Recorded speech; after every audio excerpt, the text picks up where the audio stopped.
So realistic expectations, that's my video plug for today.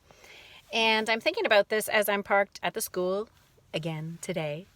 This morning was a swimming program for my youngest daughter. And why am I here right now? Oh yes, the one in the middle out of the three kids has a band practice. And I really want to emphasize setting realistic expectations for yourself and how we portray them onto others. So for me, setting realistic expectations is really important in my day because I can make a big laundry list, a big to-do list, and then feel very disappointed at the end of the day because I still have this massive list. And probably put that disappointment on my family and those around me because I'm just feeling disappointed that we all just couldn't pull together and do this. So this is something I've learned specifically more in the last 5 years, setting realistic expectations for myself.